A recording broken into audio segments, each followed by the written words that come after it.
नमस्कार मित्रों, आप सभी का आप ही के अपने चैनल पर स्वागत है।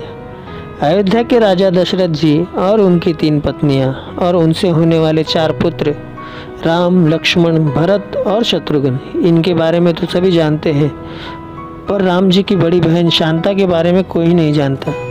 राम जी की बहन के बारे में वाल्मीकि रामायण में कोई जानकारी नहीं है, लेकिन दक्षिण पुराण में भगवान राम जी की बहन शांता का इतिहास ज़रूर मिलता है।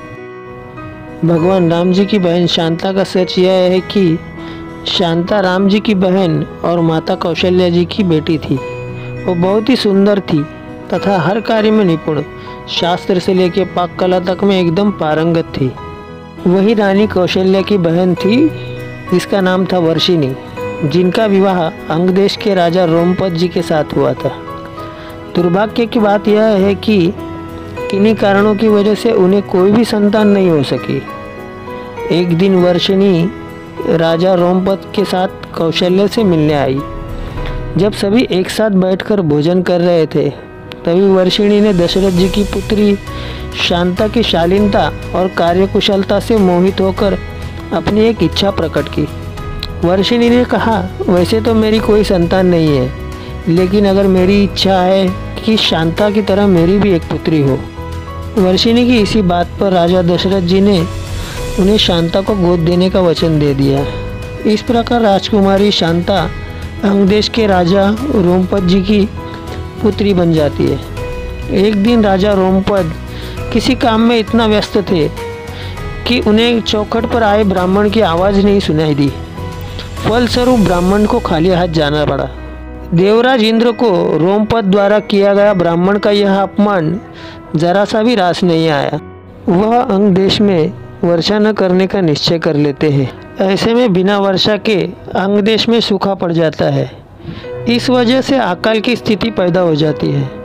इस समस्या से उबरने के लिए राजा रोमपद ऋषि श्रृंग के पास जाते हैं और उनसे इस समस्या का उपाय पूछते हैं।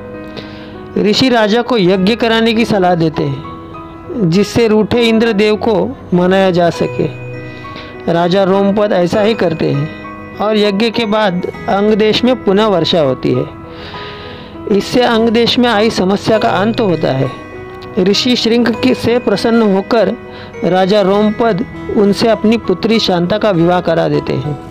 शांता के बाद राजा दशरथ जी के कोई संतान नहीं थी, इसीलिए वह बहुत ही चिंतित रहते थे। इसी कारण वह भी ऋषि श्रृंग के पास गए। ऋषि श्रृंग ने उन्हें कामाक्षी यज्ञ कराने की सलाह दी। ऋषि के कहे अनुसार राजा दशरथ कामाक्षी यज्ञ संपन्न कराते हैं और प्रसाद के रूप में खीर बनवाते हैं। यज्ञ समाप्त होने के बाद जो खीर का प्रसाद था, उसे राजा दशरथ की 3 पत्नियां कौशल्या, सुमित्रा और कैकेयी ग्रहण करती हैं। कामाक्षी यज्ञ के प्रताप से रानी कौशल्या को पुत्र रूप में राम, कैकेयी को भरत और सुमित्रा को लक्ष्मण व शत्रुघ्न की प्राप्ति होती है। चारों पुत्रों की बहन शांता के बारे में किसी को कुछ मालूम नहीं था। समय के साथ धीरे धीरे राम को अपनी माता के दुख का पता चला। साथ ही भगवान राम की बहन शांता के जीवन का सच जो कोई नहीं जानता था, राम जी को मालूम हो जाता है। बहन शांता के बारे में जानने के बाद राम जी अपनी माँ को बहन शांता से मिलवाते हैं और सभी पुराने मतभेद को दूर करके एक साथ रहने का वचन देते हैं। जय श्री राम। वीडियो कैसी लगी आपको कमेंट में ज़रूर बताइएगा। वीडियो को लाइक करें, शेयर करें और सब्सक्राइब करना ना भूलें।